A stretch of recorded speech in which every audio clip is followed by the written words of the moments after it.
Hey there, and welcome to this explainer. Look, if you're gearing up for an international family trip, you've probably already figured out that getting your kid's passport is, well, pretty much the biggest hurdle standing between you and that well-deserved vacation. But hey, don't sweat it. Today we're going to completely reframe the minor passport process. Instead of looking at it as some endless bureaucratic nightmare, I want you to think of it as a totally manageable, predictable quest. We've taken the whole process and distilled it down into this definitive guide. So by the end of our time together, you're going to have absolute clarity on exactly how to navigate the system like a pro. Okay, let's dive into this. To help lower that anxiety, we've broken our journey down into a really simple 6-step roadmap. We're going to breeze right through. 1. The minor passport difference. 2. Gathering the right documents. 3. Navigating parental consent. 4. The in-person appointment. 5. Fees and processing timelines. And finally, 6. The 5-year rule. Let's kick things off with Section 1, the minor passport difference, understanding the rules. Because right out of the gate, we need to establish that getting a passport for a child under 16 is a completely different beast than getting one for an adult. Seriously, to clear up any assumptions right now, just look at the stark contrast between these two. If you've got an adult passport, you already know the drill, right? It's good for 10 years, and when it expires, you can usually just pop a renewal in the mail. Super convenient. But for minors under 16, the rules are incredibly strict. A minor's passport is only valid for 5 years. It absolutely cannot be renewed, and every single application has to be done in person. No mailing it in. Trust me, wrapping your head around this strict in-person reality early on is going to save you a massive headache later. So now that we know what we're up against, let's move to Phase 1 of our quest in Section 2, gathering the right documents, collect key artifacts. Getting exactly what the government wants together early is how we avoid those classic bureaucratic traps. All right, here are your first 3 foundational steps. First up, you need Form DS-11. You really want to fill this out electronically if you can, but when you hit print, make sure it is single-sided. Literally no double-sided printing allowed. And listen, this is absolutely crucial. Do not sign it yet. Put the pen down. Keep it far away from that signature line. Second, you're going to need physical proof of your child's U.S. citizenship. We're talking a U.S. birth certificate, maybe a previous passport, or a consular report of birth abroad. And third, you have to prove your relationship to the child, which handily enough is usually just that same birth certificate or an adoption decree. Now, I really want to add some dramatic tension here because this literally trips up so many parents. Physical evidence only. Whatever you do, do not show up to your appointment and try to show the agent a photo of a birth certificate on your phone. Electronic or mobile copies are strictly 100% not accepted.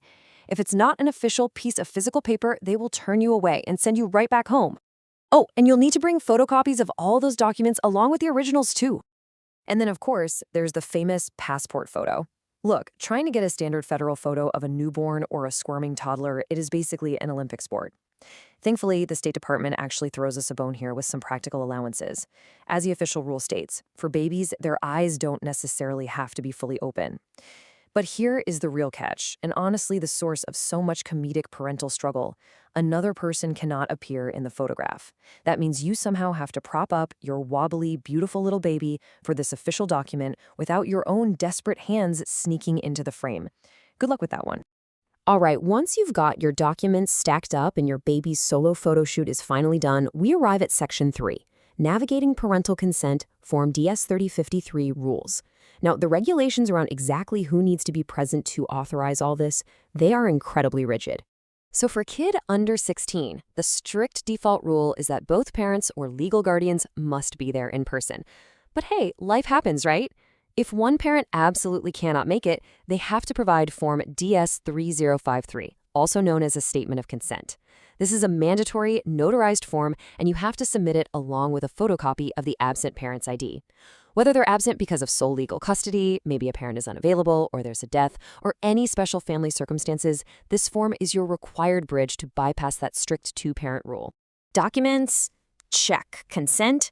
Check. Now we transition to the real main trial of this quest. Section 4, the in-person appointment, visiting the facility. This is the big day where you, your child, and the required parents physically go to an authorized passport acceptance facility.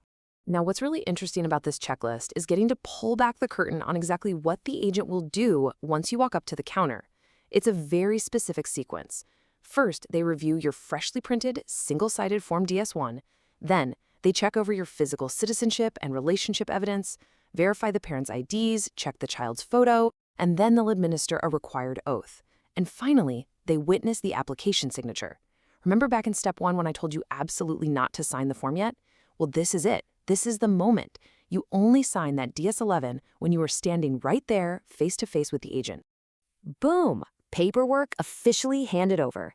Now we move into the final logistics in Section 5, fees and processing timelines, budget and calendar. Honestly, this part is a breeze, as long as you plan your budget and your calendar out right. Let's break down these 2026 fees. You'll notice right away that the costs are actually split into 2 different buckets.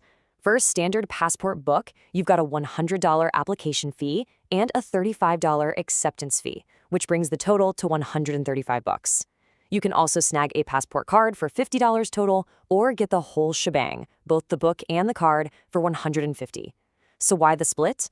While that application fee goes straight to the U.S. Department of State, while the $35 acceptance fee stays right there with the local facility where you're physically standing. And there is one more absolutely crucial number I want to highlight for you: $60. If you find yourself in a rush, like maybe you just realize that big family vacation is creeping up way faster than you thought, this $60 expedite fee is going to be your absolute best friend. Paying this pushes your application straight into the faster processing queue. So what does that waiting game actually look like? Let's walk through the timeline. Day 0 is your in-person appointment.